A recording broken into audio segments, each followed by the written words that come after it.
If you're a chronically online Splatoon fan like I am, you might have seen something about the drama between me and Fryethusiast. Wait, wrong intro. Hey, what's goody, Frye Gang? The Switch 2 is just around the corner for release, and we've already known for a while that some games are getting a Switch 2 edition with multiple different upgrades for each of the games. For example, I'm just going to go through the list here. So the Switch 2 edition of Breath of the Wild and Tears of the Kingdom are going to have the upgrade details, or they'll support the Zelda Notes game specific service and Nintendo Switch app, which is kind of just like Google Maps of Hyrule for Tears of the Kingdom, Breath of the Wild. Also improved frame rates and resolution, faster load times, HDR support, and Super Mario Party Jamboree comes with a Switch 2 edition as well as Jamboree TV, and the upgrades in this are a new way to play exclusive Nintendo Switch 2 Jamboree TV, new modes that use mouse controls, microphone, and compatible USB-C camera sold separately. Players appear within the game via camera play using compatible USB-C camera sold separately. Game share compatibility for local multiplayer. WQHD, so 1440p resolution in TV mode, and 1080p in desktop or handheld, the fuck desktop, and visually enhanced with improved frame rate. Kirby Forgotten Land comes with like a new DLC kind of thing, cross world, and the upgrades here are new story, the star-crossed world, and visually enhanced with improved frame rate. Pokemon Legends ZA is getting improved performance with higher frame rate and resolution. And finally, last but definitely not least, is Metroid Prime 4. Can support mouse controls using Joy-Cons, enhanced resolution, textures, and load times, and you can choose from two different display modes: quality mode, which runs at 60 FPS and 4K resolution in docked, and 1080p in handheld, and performance mode, which runs in 120 frames per second and 1080p in docked and 720p in handheld, and both display modes feature HDR support. And apparently Scarlet and Violet are also getting upgrades, like Switch 2 edition upgrades, which was, I think, just increasing the frame rate and resolution like the others, but that's not on the like official Nintendo website, so I don't know how true that is. However, that begs the question, and a lot of people have been asking, is Splatoon 3 going to get a Switch 2 edition? And on top of that, does Splatoon 3 even need a Switch 2 edition?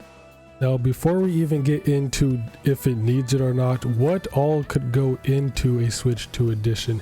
Given the list of other games and what they've been doing, all Splatoon 3 would really get, theoretically, is an increase to frame rate and resolution. Not that it needs that, as it already runs at 60 FPS. And I'm not sure about the resolution. I don't know if it's 1080 or 720. I can't tell the difference anyway, but I'm pretty sure it's 1080p 60 FPS. Even though research on the topic is pretty scarce, there's not that much research done, and even then it's a bit complicated, but the average human eye can only really perceive 30 to 60 frames per second, while in certain cases it could go up to like 200 frames per second, but the average human perceives 30 to 60, and anything higher, like the higher it goes, the more difficult it becomes to distinguish. So Splatoon 3 getting a higher frame rate than 60 isn't really needed, as the game was created to run at 60 FPS, which a lot of online games are. I think 60 FPS is perfectly fine for Splatoon. And I know people are going to complain about latency and all of that, and that's not an FPS issue, that's just a connection issue. So besides the basic resolution and frame rate, I don't know why I said frame rate boosts that the other games are getting, what else could Splatoon 3 possibly get?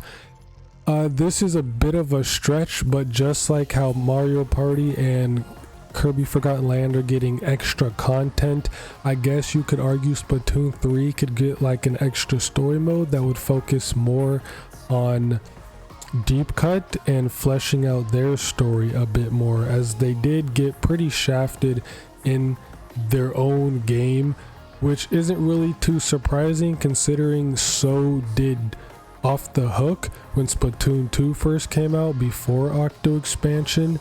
So that's not really an argument there, but now that Side Order has been released and it's focusing on Off the Hook again instead of deep cut like it probably should have, this would be more warranted to add like an extra story to focus more on deep cut and flesh out their lore a bit more. But considering how much Nintendo wants to wrap up this storyline for Splatoon, I highly doubt that would even be the case if it did get a Switch 2 edition. And arguably the biggest change that would be made if it did get a Switch 2 edition, and the biggest change that should be made, is the connection. Just allowing Splatoon 3 to run on dedicated servers instead of using peer-to-peer would make it so much easier to play and more accessible.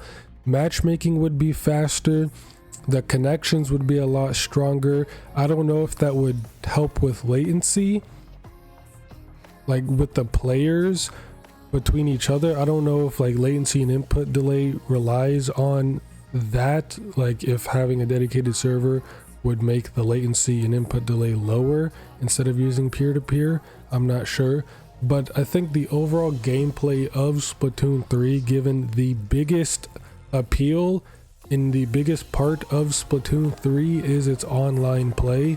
So if they just made the connections a lot better, a lot more people would be willing to actually play the game. Now on to the answer of, does Splatoon 3 even need a Switch 2 edition, or should it get a Switch 2 edition? I think you might already know the answer, but I think no, it really doesn't need one, nor do I think it should get one, because it's very clear that Nintendo wants to move on from Splatoon 3 and start work on Splatoon 4 or some kind of Splatoon spin-off. Given how rushed Splatoon 3 seemed to have been and how quickly they wanted to end it and wrap things up with like not getting any third kits, which I still think is so hilarious. No third kits, 2 years of content, and everything just felt kind of rushed. So I feel like they just want to hurry up and start work on the next Splatoon game or Animal Crossing or whatever else they have. This is a nice stopping point for Splatoon. Having Splatoon 4 released within the first year of the Switch 2 would do very well for the series. Maybe in like the short term, because new console, new Splatoon game on the new console, let's all get it. But Splatoon is in a very like stagnant state right now.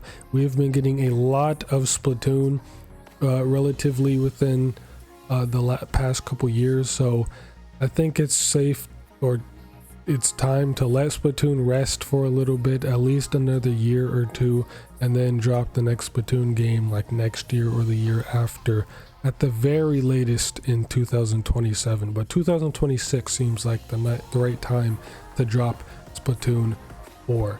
So it would definitely help with the burnout and kind of disappointment of Splatoon 3. The longer they take developing Splatoon 4, the better of a game it could be, and hopefully like revive this series. Not that the series is dead, but like the explosive launch and just popularity of Splatoon 2, they could recapture that with Splatoon 4 if they just gave the game more time.